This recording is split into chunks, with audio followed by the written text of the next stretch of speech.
Hi, and welcome to Monday Musings with Sarah. My name is Sara R. Turnquist. I'm clean historical romance author. And my producer is back here, Cindy, and she's making sure that all the back end stuff is working properly. But today I wanted to talk. I'm sorry, my eye is leaking a little bit. I promise I'm not crying, y'all. Um, it's an allergy thing, and some of you probably deal with that, especially when the seasons change.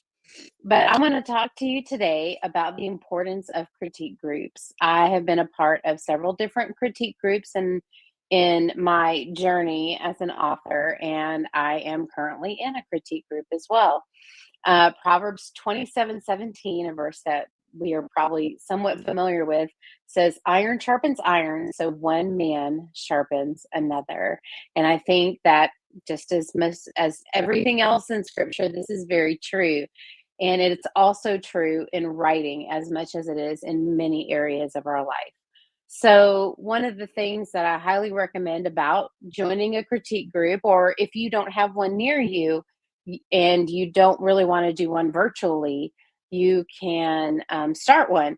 But I would certainly have it led by a published author, one who preferably, again, has a lot of experience in the industry, especially if you're talking about an indie author. That an author learns through the process of being traditionally published. And not that you don't learn those things as an indie author. I think that the learning curve comes a lot more slowly for an indie author. It's steep, but I think it comes slowly because as a trad, you're thrown into the industry. You have to learn all these things. And if you don't learn them, then your agent and publisher will make sure that you know these things. Anyways, so you want someone that has experience in the industry. I would say that a critique group is best when it is 5 to 6 people at the most. So anywhere between 3 and 6 people is where I would aim. You want to really look at each other's work regularly and encourage and sharpen each other as you go through. You want to be open to feedback and, of course, very respectful of those that are reading your work and giving you feedback, even feedback that you may not like. It's important that even if you disagree, not to argue in the feedback session because that discourages openness in sharing feedback for other people. It's also important to try, and this is so hard, try not to explain your work unless the person is asking you a direct question, because your reader, when reading your work, is not going to have the opportunity to ask you for that explanation. So if someone is having problems or challenges or questions in your work, readers will have the same some readers will have those questions. So if someone's asking you something that you're like, oh, a little explanation there would help, put that explanation in the manuscript because, as far as your reader is concerned, if it's not in the manuscript, it does not exist. But in the session, try not to argue in the sense of explaining yourself. But you don't have to take all pieces of feedback to heart and put them in your manuscript because it's your story, right?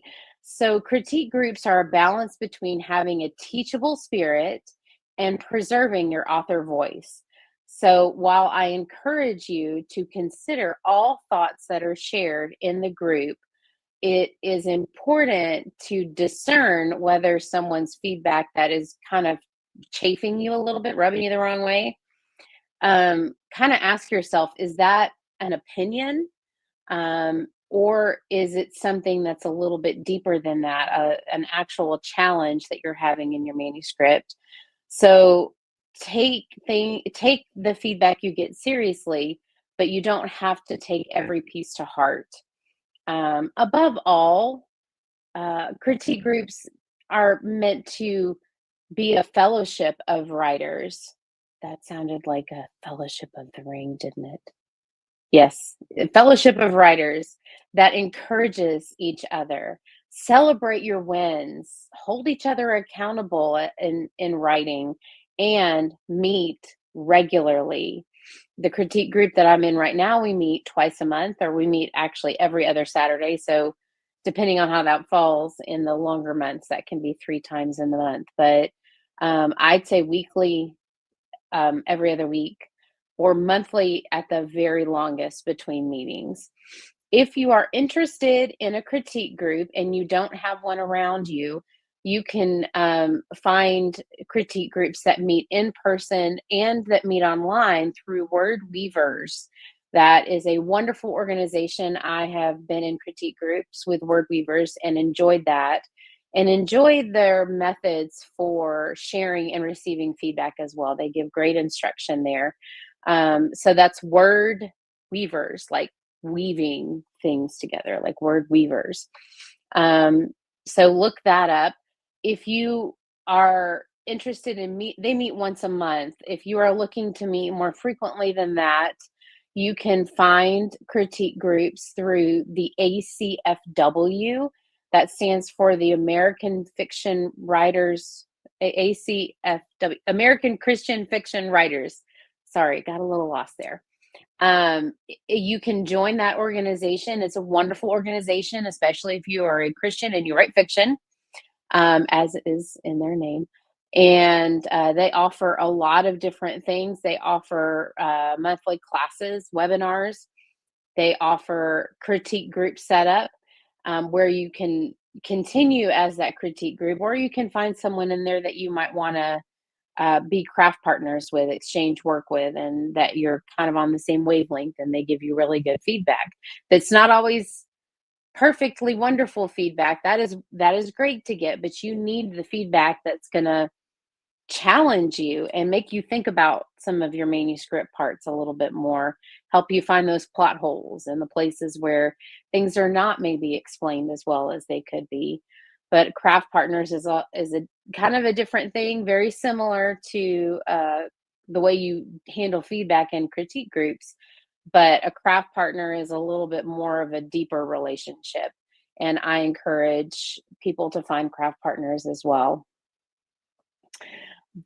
But anyways, again, if you're looking for critique group, ACFW, Word Weavers are both great opportunities, and you can also find a local ACFW chapter where you live.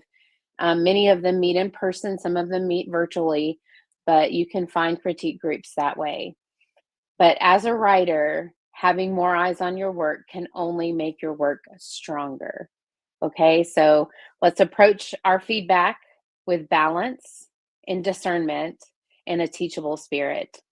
So that's all I have for today. It's been a very interesting January. I'm looking forward to February and what it will bring. I hope to have my current manuscript done early February so that it can go into the editing process. But my critique group has given me wonderful feedback and a few things to think about as well. So, as they should.